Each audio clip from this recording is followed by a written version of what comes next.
So I'm Brad, and this is my wife, Katie. She's awesome. And we get to talk about marriage to you guys. And just like every single thing that God creates, marriage is beautiful. It's not like a chore. Like people say you have to work at marriage, and you do, but you have to work at it the same way that you work at something that's your passion. So like I'm a photographer, and that is my work. But when say I have to work at it, it's like, well, no, it's my joy to work at it. And so that's just kind of like our starting point together. So tell us a little bit about us. All right, so Brad and I met the summer after we graduated from high school in the summer of '99. And for the turn of the century. We had an instant connection with, I think it was the third night after we had met. We were on the phone for 3 hours straight, nonstop talking. Just found instantly we were able to connect, and wonderfully that hasn't stopped since then. We got engaged in 2002 and in April, and then married January 2004. It was a lot longer of an engagement than what I recommend, but it's the whole time. just, yeah, we dated long distance. Brad was at the Illinois State University, and I was here on campus. And delayed graduations, delayed marriage, and so we had to put it off a little longer than we really wanted to. But that's kind of our story leading up to marriage. We have 3 children right now. I think we have a photo, one of our more recent family photos. We have 3 children, ages 1, 3.5, and 7.5. Yeah. Tell them about Josiah, because none of those kids were really supposed to be there. So go ahead. Okay, so there's a lot of things we can say about Josiah. Do you mean just the miracle of Josiah? Okay, all right. So Josiah's pretty fantastic. So there's a lot of things we can say about him. Josiah's our 7.5-year-old, and actually all of our children are miracle children. I have a condition that makes it very difficult to become pregnant. And with 3 years of trying, we were seeing 3.5. We weren't seing any kind of success, and there was a lot of sadness, of course, through that time period. And right at the week that we were invited to join a church plant out to Southern California was the same week that we found out we were pregnant. And it was absolutely God's timing of all of that, because he showed us how he was faithful to us in the desire to have children, and promised us that he would be faithful to us if we followed him, continue to follow him, and specifically in this pursuit of the church plant. And that's a whole other story. I don't want to take up too much time for that right now, but I actually found out that I was pregnant in the emergency room because I was in a car accident that broke my hand and sat in the emergency room, and so they came in and said, "You're pregnant, your hand is broken." And so, talk about emotional roller coaster right there. But anyway, that's the spectacular beginning of his life, and we have lots of fantastic stories that follow that. I'm trying to recall what else we were going to share about our before. Oh, just that we both come from, both of our parents were divorced and remarried. Her parents separated, and you're kind of a miracle too, but... I am, actually. I was very close to not even existing. My parents were already in the process of separating, and then my mom was still pursuing reconciliation in the marriage, and well, you know what happened. You guys already hit on that. So you guys know all about it. If you don't know what she's talking about, go back and get the first message in the series. But literally, it was the very last opportunity that for me to be conceived between my parents, and I was. And so my parents divorced before I was even a year old. Yeah. I grew up with my mom and my grandparents, but Brad also, his parents are also divorced and remarried. And I got divorced when I was about 4. I was the only kid in my class that had divorced parents, and then by the time I got to high school, almost all of my friends' parents were divorced. And this is, it sounds like a sob story, but honestly, this is important for you to understand as we move forward, because it did help to shape our perspective on marriage as we were getting ready to enter into it. And so it's important for you to know that, because I think that neither one of us really knew our parents together. No, we got to see what that looked like. So Not we pleasantly, got to anyway. kind of start from scratch because That's right. So we got engaged just a little before graduation and then married as soon as possible. Brad graduated about a semester later because he did an internship, and it took me an extra year. But we didn't want to wait until I was officially graduated, so we got married before my internship, which is my final semester. Yeah. So right around 22, 23. Mm-hmm. Yep. And as we were heading into marriage, so we've been married, what, 12, almost 12, it'll be 12 years in January. Mm-hmm. And as we were heading into marriage, I had about 3 or 4 different guys in my church that I looked up to, that I really admired, and they were married, they had kids, they were doing life. And so I was like, oh, this is so good, I'm getting ready to get married. And so I'd hang out with these guys. And they would give me advice, but it was more like, maybe you should rethink this decision to get married advice. Like, why are you doing this? You're screwing your life up. These are the best years of your life. And you're trying not to take it personally. Yeah. I'm like, but it's her. It's not your wife. It's her. And so I'm sorry you don't like your marriage and you really don't like your wife, but you kind of picked her, right? So all of these things, and none of that made any sense to me because I'm like, but it's her.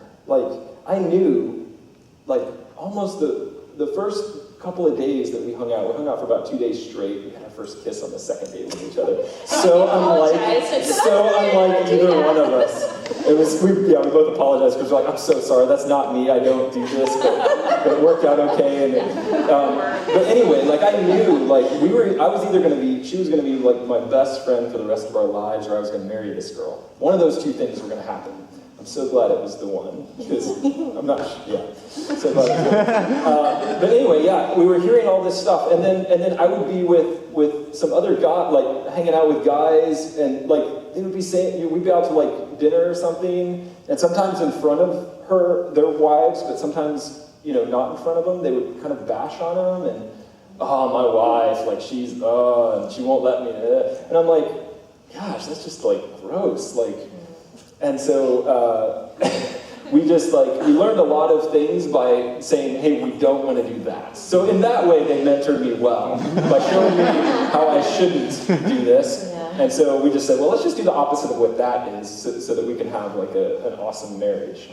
Mm-hmm. But we really felt even as we were heading into being married, we really felt like God was saying, hey, I'm going to put something on your marriage that's going to be, I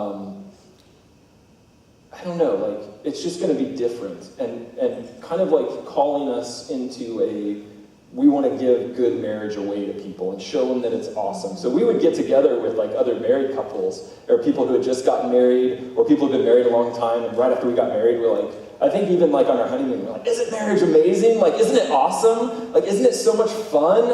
And sometimes we get mixed reactions, but I think that it's just absolutely the best thing that God has ever given us next to Jesus. Jesus is the most amazing gift he's ever given us. If you don't have that, please don't leave here tonight without getting him, because he's amazing. But marriage is pretty awesome too. And so so we like to take every opportunity to brag on marriage, because it is awesome. That's my favorite thing to say to newlywed couples. Is marriage awesome? Marriage is the best.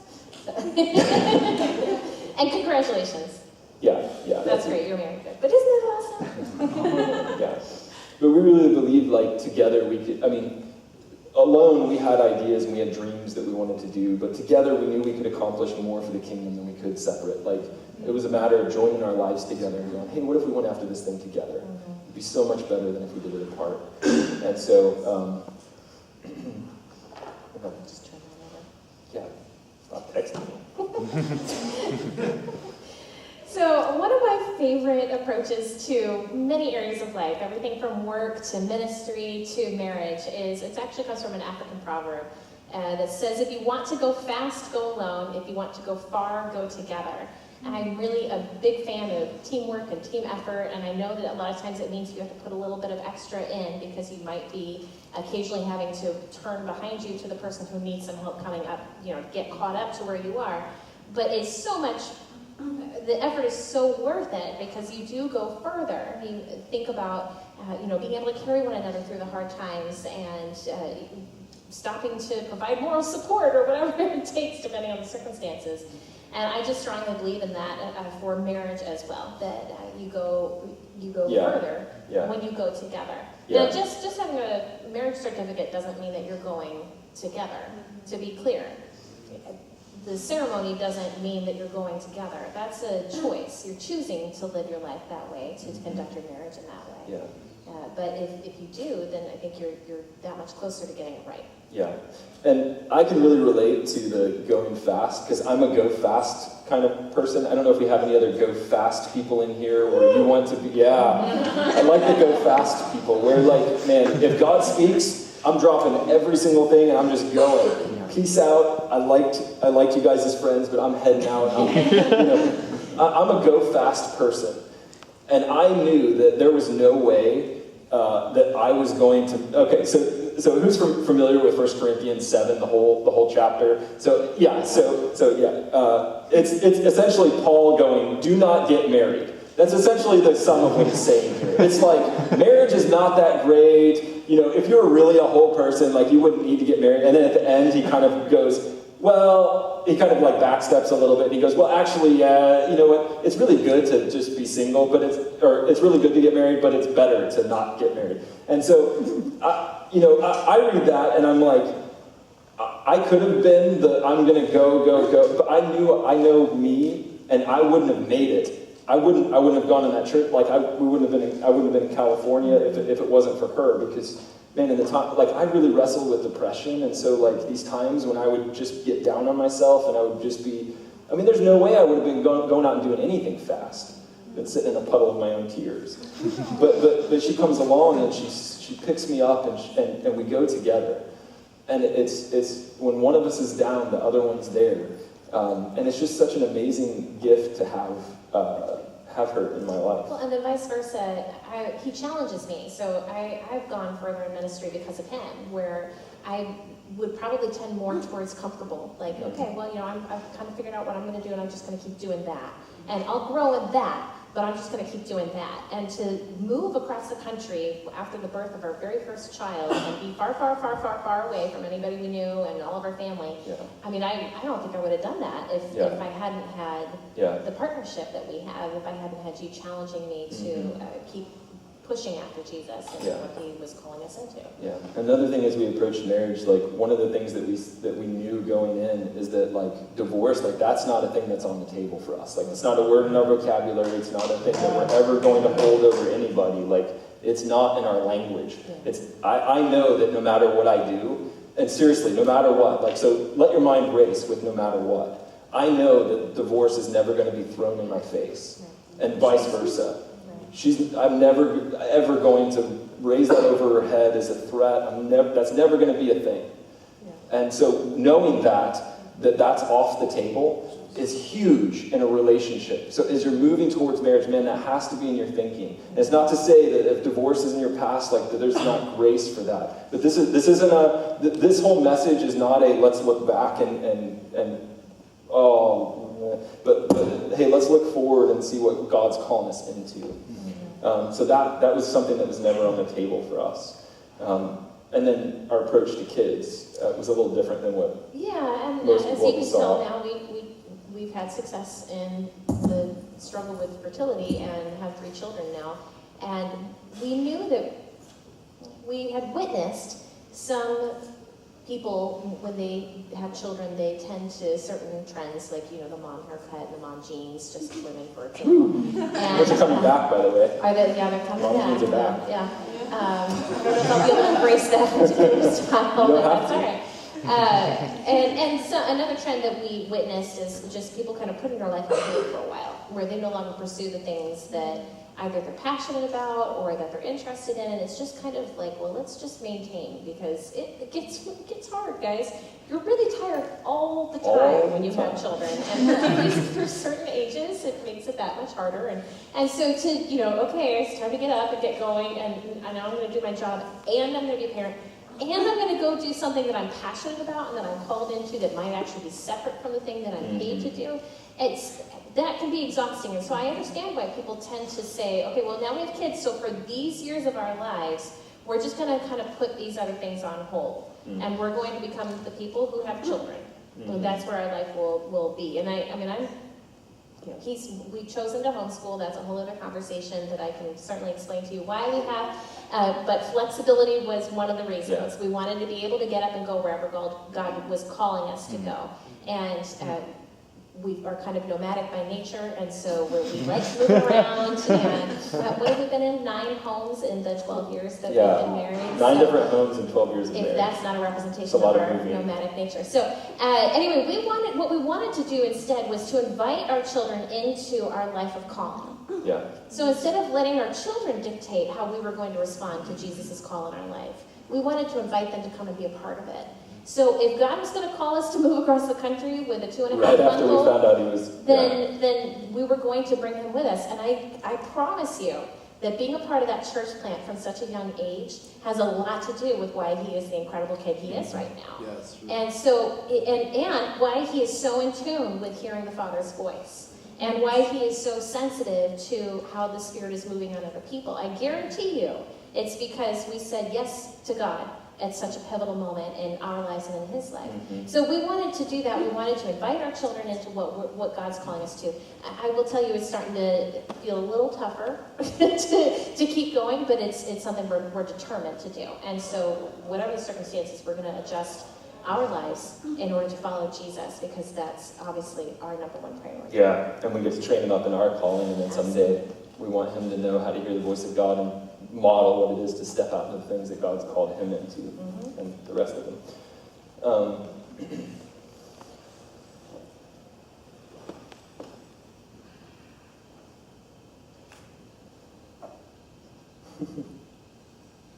So something that I've observed in a lot of young women, thank you, I lost track of the notes, that I've observed in a lot of young women, as Brad said, he's a photographer, and primarily wedding photography. And so we get to kind of go through that engaged process with a few other couples from the standpoint of the wedding photographer. And something that I've observed, and the way that God's created me, I kind of pick up on some of the nuances of emotion and body language and word choice and things like that. And I can kind of sense a little bit more of the reason why people are getting married. And something I've observed is that a lot of women are running to a finish line of the wedding day.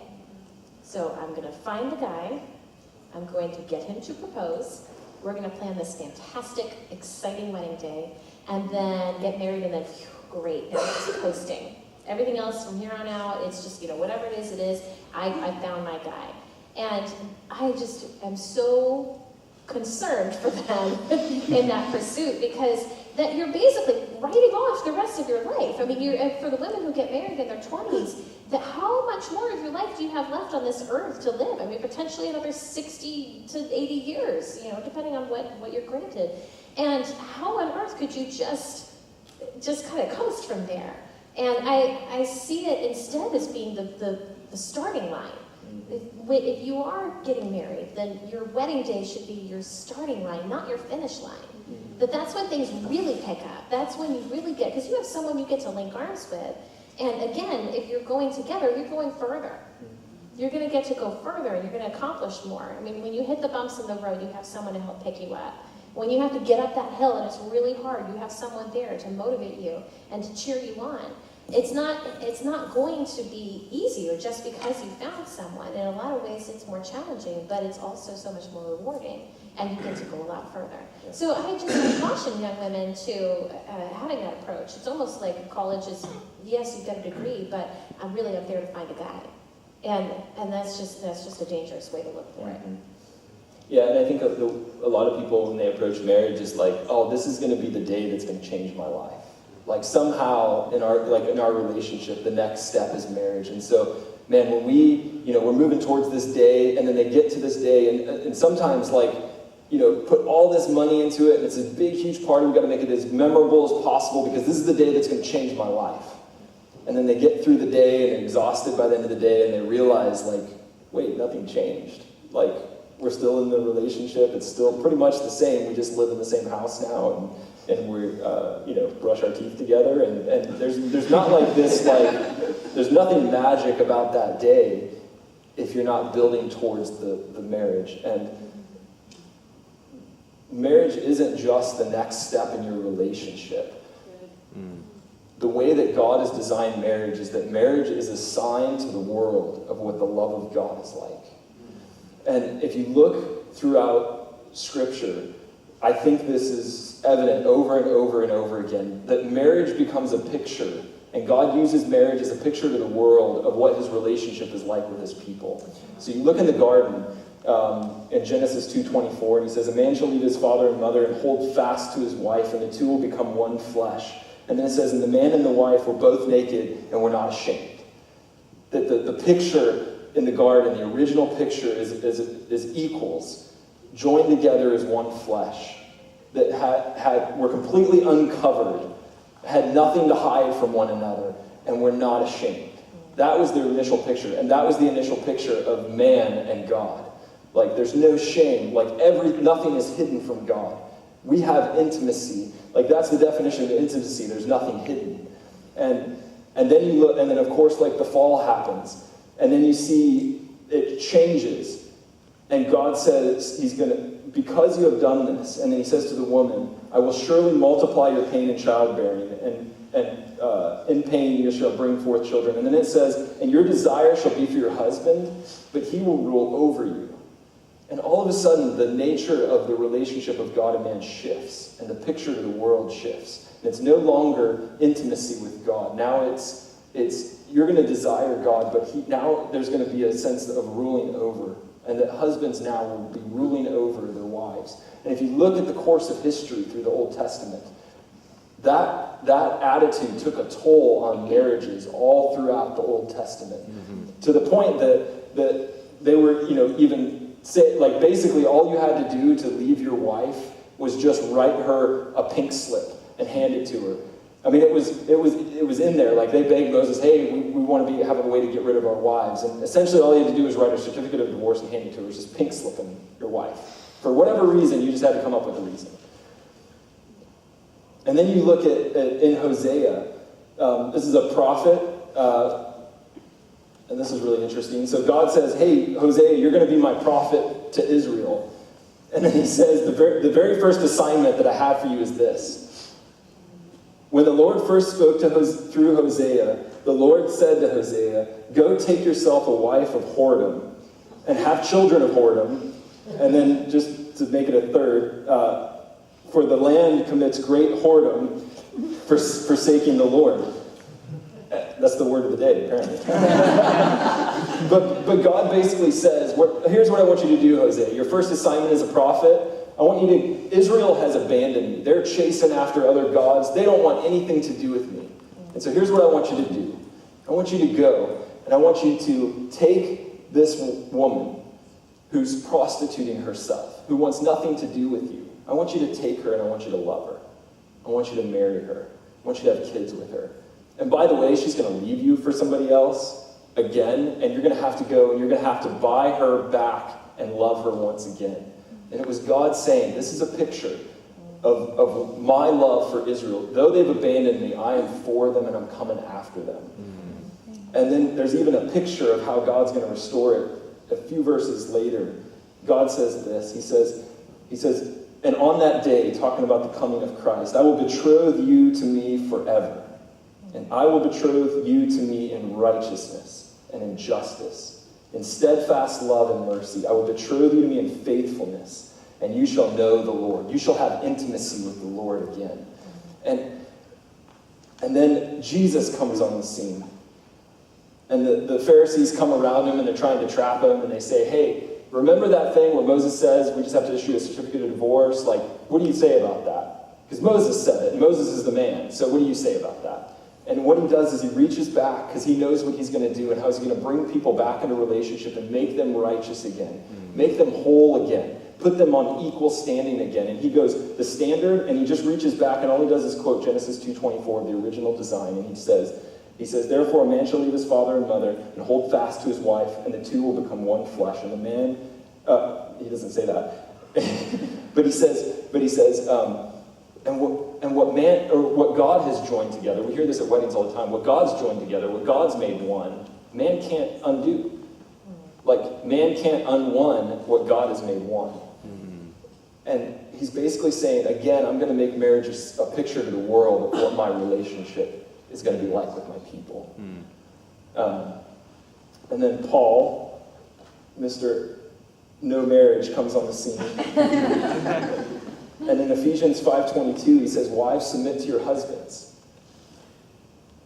Which really wasn't anything new, because they were forced to submit to their husbands. But he says, I want you to submit to them, not because they're lording over you, or because they're in charge, but I want you to submit to them as to the Lord.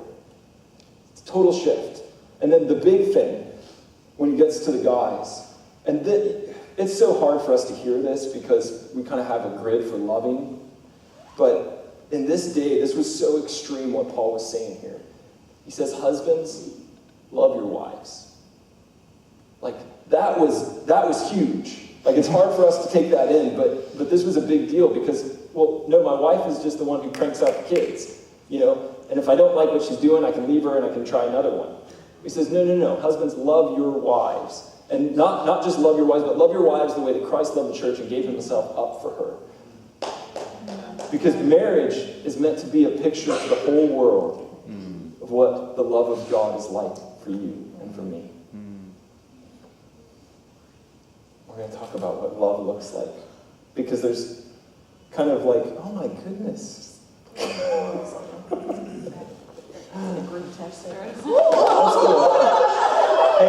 I'm upgrading. My upgrade time is up, so I'm good.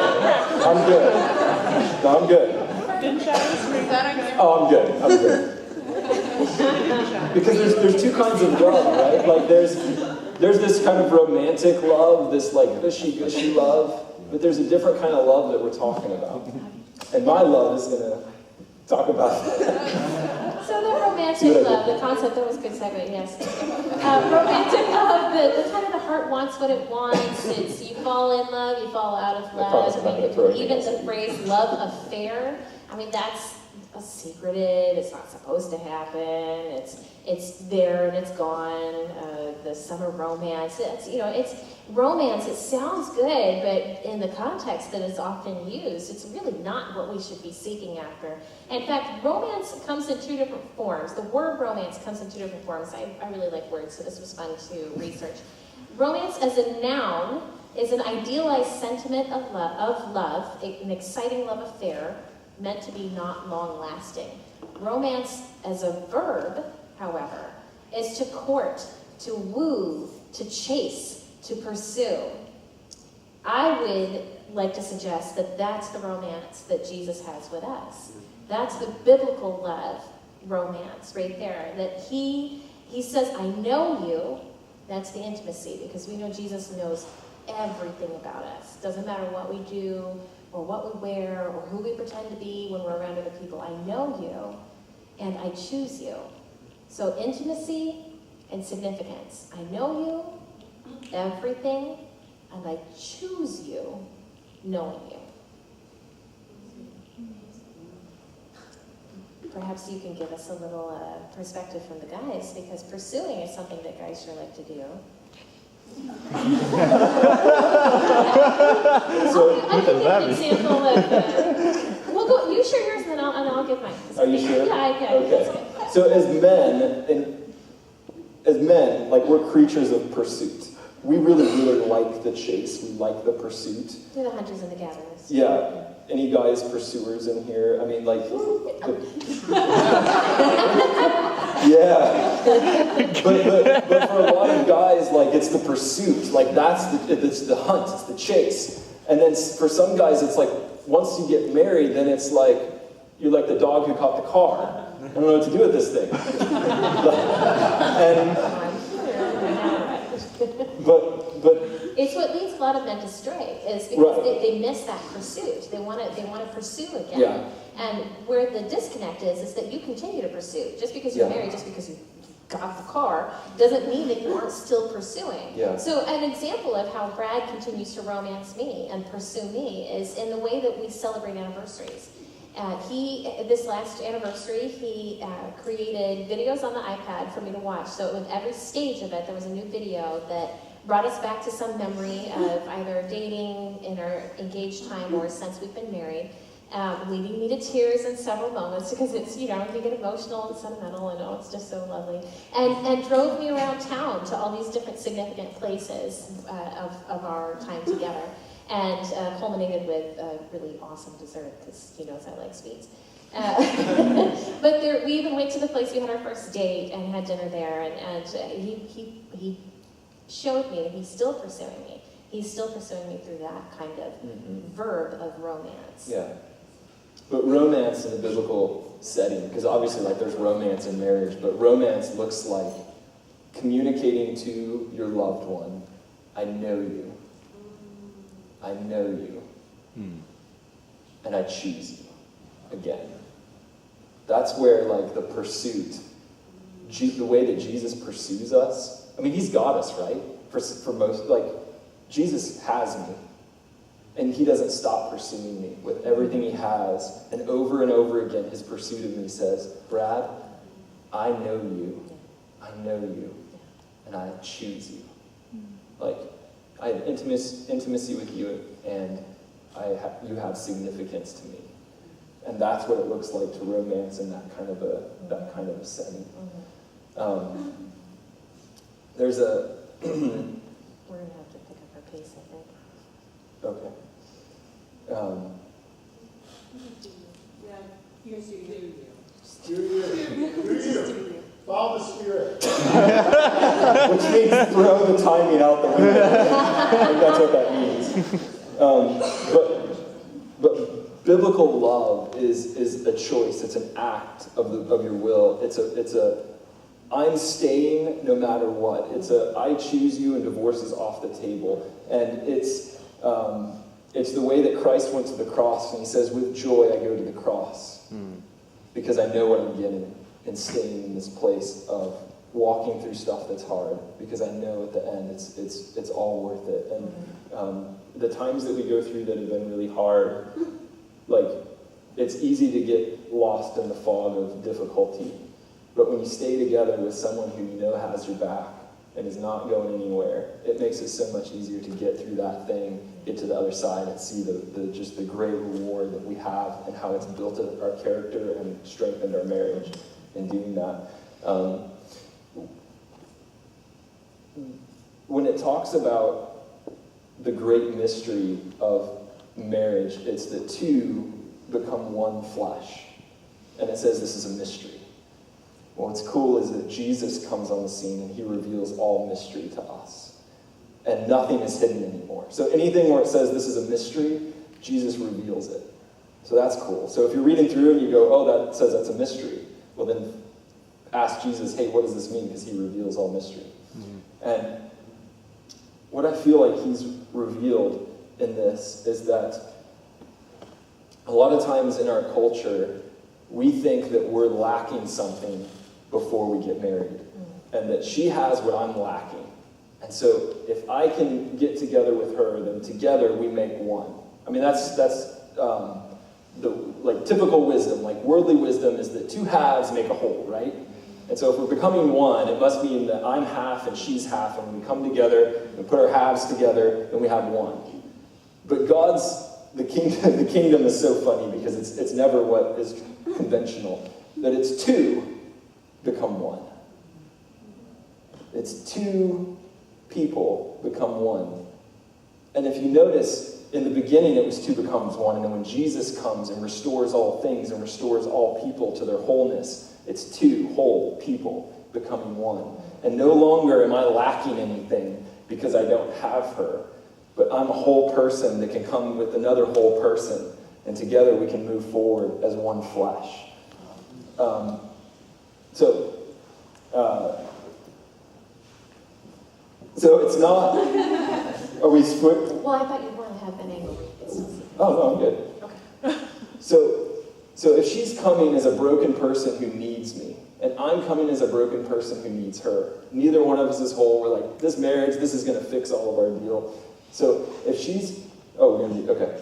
So she's like coming to me and she's like, oh, I need you. Like, if you're not here, then I don't know what I'm going to do. And if I'm like, oh, let's see how this goes. If I'm like, oh, no, like I need her. And if I don't have her, then I'm not sure what's going to happen. What happens if one of us like checks out, steps away? Yep. What happens? I'm not going to demonstrate because I love her too much. But one of us is going down and one of us is going to crash hard. And you've possibly been in a relationship where this has happened. Where you're like, oh, I need her, and there's nothing without her, and it's all about her. And if she goes away, then I'm lost. I'm confused. But if I'm completely whole, and she's completely whole standing upright, then we can come together and we can go forward. This is important, but man, we're going after something. And now, if she is struggling and she needs something, we actually went through, if she's going to do this, the trust fall. But if she's struggling and she needs something, man, I can be there and hold her up. We actually went through some really difficult times, me with depression, and I remember being on the floor of our apartment, and I was just in tears and just felt lost and felt like, I don't know. And it was her who came along. So the one thing that can happen is if we're leaning on, if she's leaning on me, one tendency is you can try to keep her in a place of dependency, where I'm like, well, yeah, you do need me. Yep, you need me. Yep, we can keep her in that place. And so you can never leave because you need me too much. And another thing can happen, so when we were going through when I was going through depression, and she was the one who was dealing with infertility, obviously we both were, and it was hard, but it really hit her hard. And I remember when it just kind of came crashing on her one day, and I remember specifically in our walk-in closet, it was kind of weird because we had a living room, and then you had to walk through our closet to get to the only bathroom in the house. So we had to keep that closet, like, at least a path through it. I'm not super tidy, but I remember, she was, sitting on the floor just sobbing. Just sobbing. And so, go ahead and sit. So she was just, weeping and sobbing. And I could have done this other thing, which I think is another thing that tears relationships, marriage up, is I'm like, oh, come on, it's not that bad. And I started to put distance between myself and her problem. I can't go there. I'm going, get over it. It's not that bad. Come on, But she's in a place.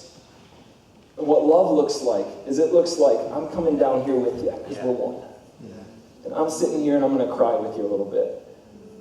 But then I'm doing that because I can help her stand up again. Together, I'm going to come down here, but then we're going to stand up together. We're going to go together. And that's how it works. And so I don't know if we need to.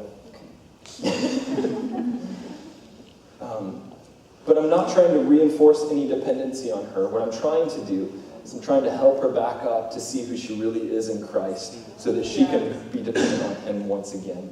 And that together we can go forward together. Me dependent on him, her dependent on him. For a while, sure, you can be dependent on me. But I'm not going to keep you in that place of dependency. I'm going to lift you back up. I'm going to tell you who you are. I'm going to encourage you in who you are. And that's what she did for me when I was in depression. She came alongside and she said, Brad, this isn't you.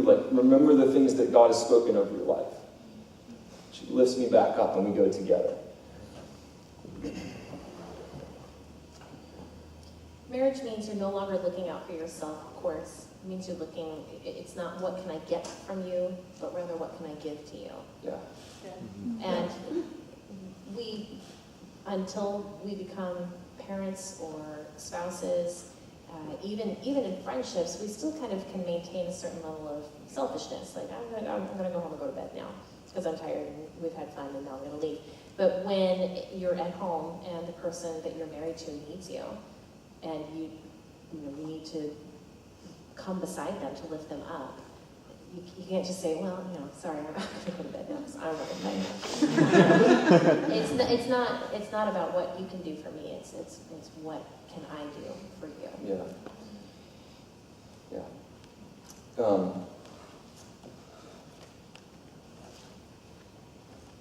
Yeah, marriage is meant to be a sign to the world, and I think the biggest aha that we've had in marriage, and this, what's cool about this is you don't have to be married to do this. You can begin becoming this person now, but the way that it works, I think we're going to stand again, right? So I like talking while I stand. It's hard for me to sit and talk. I'm a walker when I talk. When I talk on the phone, I walk around the house. He absolutely does. But the way marriage works, because it's a sign to the world of what Christ's love is for you and for me, the way that it works is I'm not ever coming to her to get something. I'm coming to her to give. Mm-hmm. And so when I'm approaching her, I'm figuring out how can I come under her and lift her into the things God's called her into? How can I encourage her in who she is? How can I call her to a greater dependency on Christ? How can I love her? How can I serve her? And the key is not just that. I mean, that's like, okay, yeah. But the key is that I'm not expecting a thing in return. When Jesus came to me and he came to you, he wasn't coming like, okay, I'm going to give my life, but I need to know that you're in this thing. It was never like, I mean, before the foundation of the world, Jesus was slain. And he chose you while you were still sinners. And when I come to her that way, even if she never reciprocates, ever, that's a long time. Like for the rest of our lives, I'm going to serve her and I'm going to love her, even if she never reciprocates love back to me. And I'm coming with that heart. I don't do it great all the time. She does it great a lot. But then she's coming to me with that same attitude. I'm coming under you. I'm going to serve you well. I'm going to call you to the things that God has called in over your life. And when both people do that, man, that is where the sweet spot hits. And marriage is amazing. But what's cool is you can begin doing that now. Because if you are completely whole in Christ, and you are if you've chosen him, you might not be walking in it yet, but you are. You've got everything you need. You're lacking nothing as you sit in this room. We can love one another that way. I mean, it says that the world knows that you're Christ by the way that you love one another. It doesn't have to be in a marriage, but it's the way you love one another. So when we were engaged and Brad was getting all this fantastic advice from other married men, what I was hearing a lot, and maybe some of you have heard this given at wedding showers or you possibly have even written it into cards for your friends who have gotten married, because it sounds so good, but it's really not the way that God has designed marriage to be. Don't forget, marriage is 50-50. It's a compromise. And then what they're trying to explain through that is it's no longer about yourself. It's not selfish. You have to give. You're going to have to sometimes not be the one who gets what they want. And I understand the heart of that, and there's some good in that for sure. But if you're always measuring 50-50, what happens if I interpret that Brad's giving me about 30%? Well, I'm not going to fill the rest of it, the 70% to get there. I'm going to pull back to my 30%. Well, he's not giving me 50%. Yeah. If it's supposed to be 50-50, that you interpret even. I need to be even. So we're going to get the same amount. And then if he gets 50%, okay, well, I'll come back and I'll match that now. Well, oh, look, he's slipping. Now he's at 20%. I'm going to pull back. Because it's almost like there's this equality that ends up being received as punishment. And that's not at all how God's designed it. I mean, how are we assigned to the world of his love for the church if we're withholding love because it's being withheld from us? And sometimes it's only perceived as being withheld from us, not even actually being withheld. Yeah. So instead of the 50-50 concept, it's 100%. Yeah. You're giving fully of yourself, because then it doesn't matter if the other person is or not. You're always giving 100%. It's not, well, are we even? Oh, the scale is tipping one to the other. I better balance it. But rather, I'm always going to give completely of myself. Yeah. And granted, we will go through seasons where 100% of ourselves looks like less than it did, a year ago, or it will in a year from now. I mean, you think about people going through med school and the amount of work that's required to just reach that achievement. Their 100% is just going to look a little different than someone who doesn't have the same level of expectations placed on them from outside the marriage. You're still there 100%. It's just a little less in that season. Yeah. So you're giving everything you have. 100% is everything. Yeah. And in giving 100%, there is a possibility you'll be leaving yourself vulnerable to someone who's not able to give 100% or even just chooses not to give 100%. Yeah. And so that is a risk you run, and that's why a lot of people prefer the 50-50 guideline. But it's absolutely not how Jesus has designed marriage to be. Yeah. And the scary thing you might be thinking is, well, if I give everything I've got, and man, I'm serving her, and I'm loving her, and I'm coming under her, and she's never reciprocating, like if I do all of that, won't that leave me open to get hurt? Like, won't that leave me vulnerable to be abused, to be a doormat, to be walked on? The answer is yes, absolutely. You're going to put yourself in that position to be taken advantage of. Jesus did the same thing with you when he extended grace. Mm-hmm. You could absolutely just leave that thing on the table. Say, thanks, Jesus, but no thanks. And, you look at Paul, when he says how good grace is, and they're like, wait a second, doesn't that just give me a license to sin? He says, by no means, like you haven't seen it then. And when she comes at me that way, or she's serving me and loving me, all it once makes me want to do is love her all the more and serve her all the more. Because, man, she's extended something to me that, man, I don't feel like I deserve. And I want to reciprocate that back. And we again see kind of the beauty and the amazingness of what marriage is.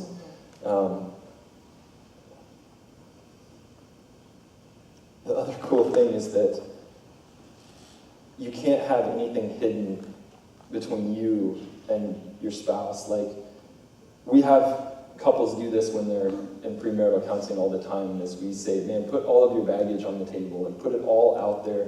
And it's scary for somebody to know you that well. I only have a handful of people that know me that well. But when you put it out there and they look at it and they're like, okay, no, I still choose you. Wow. The way that Jesus said that to you and to me. Mm-hmm. It's so powerful. And she has shown me grace, and she has shown me the love of God so many times where I've said, man, look at this. And she's like, okay, I forgive you. Like, now we're going to restore and we're going to move forward together. And it's just so good. And so, anyway, as we close, I want to just, I guess, just pray over you guys. So if you stand for me.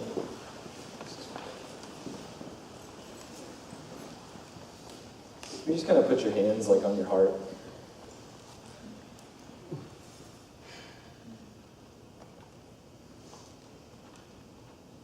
Man, Jesus, you are amazing.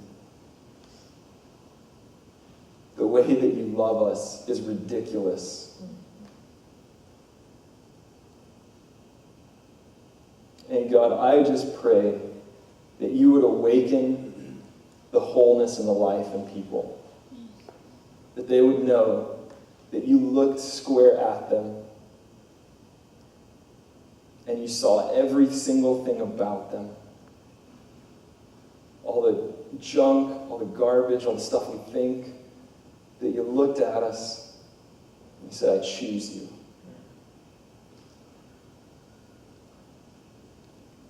And when we responded, you filled us up so full of you that there was no more left of us. So God, I pray that if we're married, that would be how we would begin coming after our spouse.